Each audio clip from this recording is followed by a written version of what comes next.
Hi everyone, I'm Adam for Koo Bikes, and today hopefully I'll be showing you how to get your bike ready after the long winter sleep. So I hope you've all had a good festive season and are feeling fat and ready to burn off some pounds over the summer. So here we've got this SL Cross that's been in storage over the winter and as you can see is in need of a little bit of TLC. So in this video we're going to be showing you the tools you're going to need, where to start, and some important points like tuning your brakes, your gears, doing up quick releases for those of you that have to take wheels off to store your bike, that sort of stuff. So let's get started. Okay, so first we're going to talk about some of the tools that we might need to use to do the jobs that we're going to encounter during this sort of basic inspection. So a trusty rag is always a good thing to have.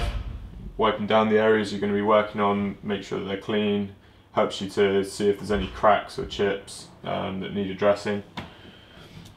A good chain lube is always handy. There's different varieties of chain lube. You've got wet and dry for various different conditions. A good fine point posi drive screwdriver. Some bikes may need some Torx keys. We've got a T25 here. Stiff nylon head brush for removing dirt from around the cassette, in between the cogs, sort of the smaller, more fiddly areas to get to. 15mm pedal spanner. There are a few models of pedal that use a 17mm, but the majority of bikes out there will be a 15. And a decent ball end Allen key set. The reason I say ball end is because, again, sometimes you just need to get that angle to be able to get into the head of certain bolts on bikes.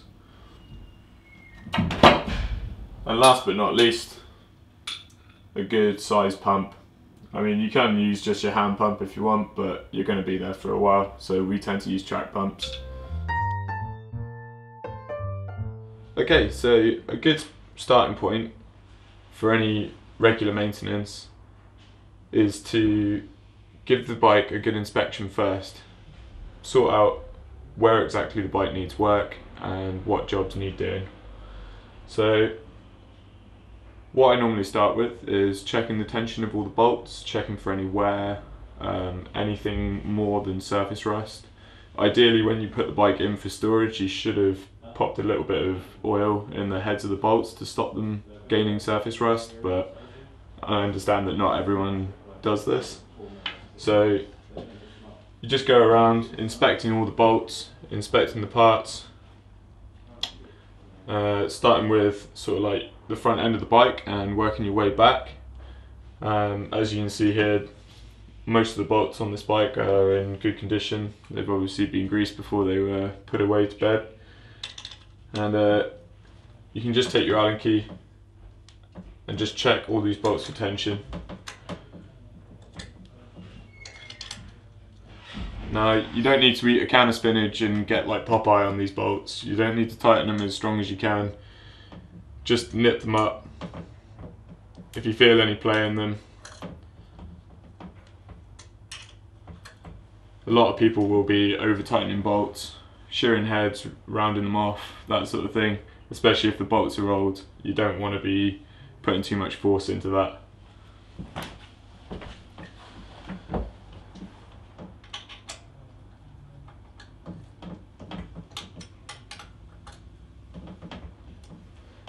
Your handlebar mounted controls are always a good one to check as well. You don't want them to be slipping around while you're riding along. Just give them a little bit of a push, see if they're moving anywhere. These are all good. Most handlebar mounted controls will be mounted with a 4mm. Most stem bolts will be a 5, and your brake mounts will also be a 5. Another good thing to check for while you're looking at your brakes is any surface rust on the cables. This may not indicate that the cables are in bad condition under the outers, but can be a good indicator if you're getting problems with the brakes. You'll be able to feel if they're rusty inside the housing, there'll be a lot of friction when you pull the lever. They might be a bit too hard to pull. This could be a sign that you actually need to replace the cable. Again, don't want to over tighten these bolts, but check all your accessories as well. Mud guards, bottle cages, pump attachments, those sort of things. Don't want any of those rattling about, causing noises that you might think is something wrong with the bike, when it's really just a case of tightening up a couple of bolts. Now obviously the thing that takes a lot of abuse while the bike's in storage and can gain a lot of surface rust is normally your chain on the bike. Again, it's always a good idea before putting a bike into storage to give the chain a good lubrication so that it's protected against the elements. Simply get your chain lube, tip it up onto the back of the chain and slowly rotate the pedals.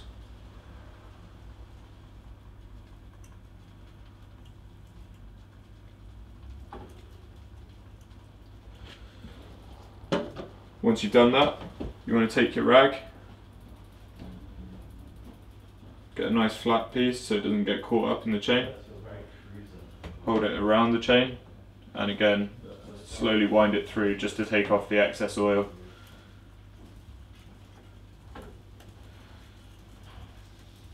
Any excess oil on the chain can build up road dust and dirt and grime and actually turn into more of sort of like a grinding paste, which is actually going to wear your chain faster than if you just had a thin layer of lubrication on there. Okay, that's it for the first inspection. On to the main jobs. Okay, so as you can see, this bike has mechanical V-brakes on it. Or linear pull calipers. Obviously other people's bikes are going to have different braking systems, from hydraulic discs, mechanical discs, cantilevers, probably even a U-brake caliper or two out there. But we're going to stick to talking about the linear pull calipers here. Hydraulic disc brakes, simple alignment, you can undo the bolts that hold the caliper to the mount or frame and simply pull the lever and then nip them back up to recenter them on the disc. Although we suggest if you are having problems or having trouble with this, it's probably best done by your local bike shop, as there's a lot that can go wrong with hydraulic systems as opposed to simple mechanical cable pull brakes. Okay, so let's get started. First thing to do is to pull the brakes, examining the arms to make sure they're pulling evenly. Both these arms should be extracting the same amount either side of the rim. As you can see, these aren't, so the right arm is pulling more than the left. So you want to take your posi drive screwdriver, and down the side of the arm there will be a posi screw that you can rotate clockwise to tighten. This will improve the tension on the spring, hopefully allowing the arm to pull more. If that screw's already all the way in or at its maximum tension, you can simply counteract this by loosening the arm on the opposite side, pulling the brake a couple of times again every time you adjust it to check that the adjustments you're making are correct.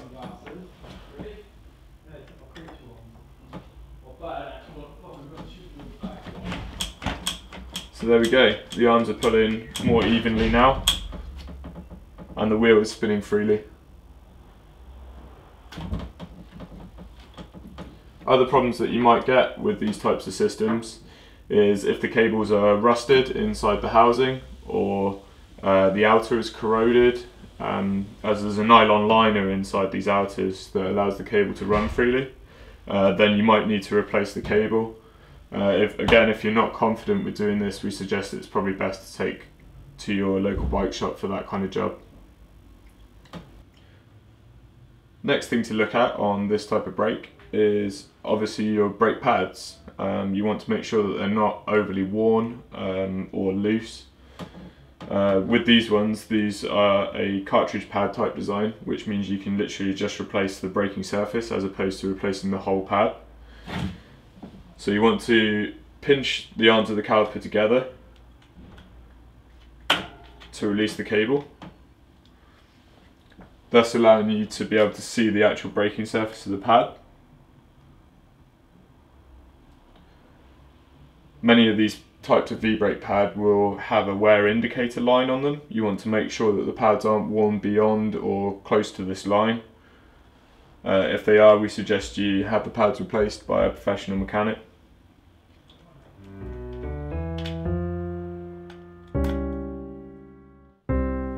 Okay, so the other main mechanical system that you're going to want to look over on your bike is namely your gears and derailleurs. So first thing to do is to check the teeth of the cogs for wear or damage. A lot of people will find that they have snapped teeth on their cogs, this sort of thing. If you need those replacing, it's best to take it to your local shop, especially if you find basic maintenance somewhat of a challenge. So you're going to slowly rotate the crankset, inspecting the teeth very briefly, just to make sure that you can't see any missing, snapped, shark fin sort of shape. So if they've worn heavily on one side and they've come to a sharp point, that's a good indicator that possibly you need to replace the ring. And obviously we recommend replacing the chain and rings at the same time so they mesh well together and run smoothly. And you can do the same for the back gear system, making sure that the cogs aren't overly worn and there's no teeth missing from any of the parts on the cassette. So after we've done this, luckily there's no teeth missing from this one, you want to check that your gears run smoothly, shift correctly, and move with very little lag and a lot of precision. So you need to rotate the cranks and simply run from your highest gear to your lowest gear and back down again.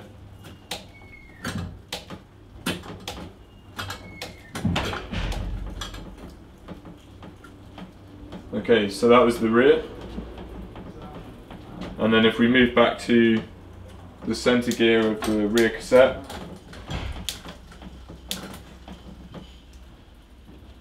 and then check our front to make sure that the front derailleur is working correctly and shifting the chain up as it should be.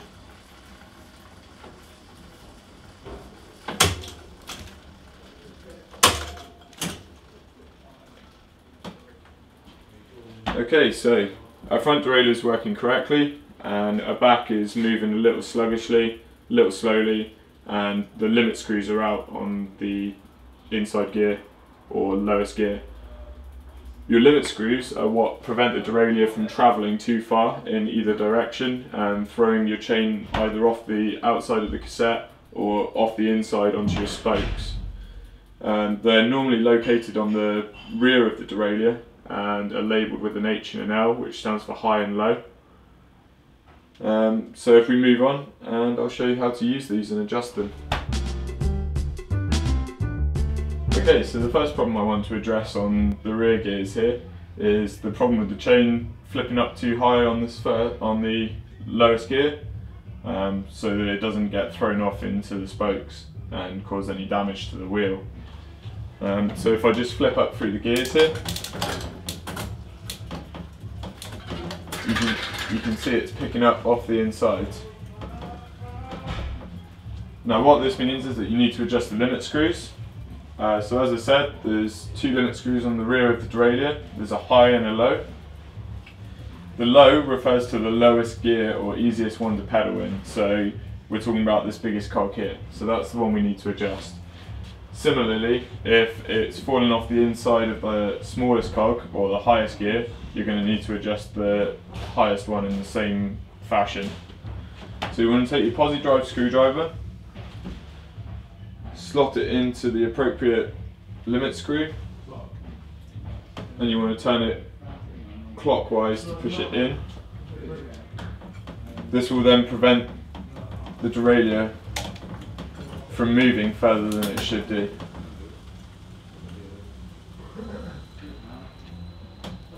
In the same fashion, you can adjust the front derailleur limits, although the front derailleurs can be a little bit more time consuming, a little bit fiddlier, but exactly the same principle. You have a high and a low, and you can screw these in and out to allow the chain to move as far as it needs to go to jump comfortably onto the chain rings. So the chain isn't moving up through the gears as quick as it could do. This indicates that there is not enough tension in the cable. So what you can do is you can use the barrel adjusters, and if you wind the barrel adjuster out, effectively what you're doing is increasing the length of the outer cable, or the distance that the inner cable has to travel. This increases the tension in the cable, and the effect of that is that the mech will move further as you click through the gears, and this will help the chain to move up through the gears faster. In a similar fashion, if the chain is not moving down as fast as it could do, or is hanging in a gear when you shift down, that's an indication that the cable tension is too high, and what you need to do then is to wind the barrel adjuster in. So again, effectively what you're doing is decreasing the length of the outer, or the distance that the inner cable has to travel, allowing the mech to move out faster or further, and dropping the chain down through the gears quicker. It's just a simple case of flipping the lever down, parting any caliper brakes that you may have, loosen the axle off by turning the quick release in an anti-clockwise direction while holding the nut on the opposite side, and slot the wheel out. Reinstalling the wheel is a simple case of sliding the wheel back into place through the brakes, making sure that the quick release pops into the dropouts on the fork. Now, a good way to judge tension is to pull the lever so that it's parallel to the floor, and then wind the nut in till it's finger tight against the fork. This should provide enough tension for the wheel to be held in place, but not so much tension that you're going to have to force or use a lot of force to close the quick release lever.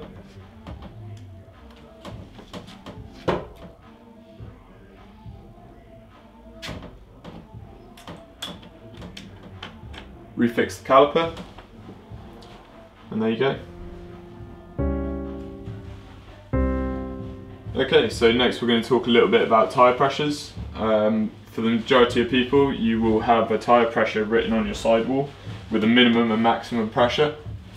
If you find yourself using your bike for commuting, riding a lot on hard compact surfaces, tarmac, concrete, etc., you're going to want to fill the tyre to as close to the maximum as possible, if not to the maximum. This offers less rolling resistance, so you get a smoother riding experience with higher top speeds, and putting in less effort into pedalling.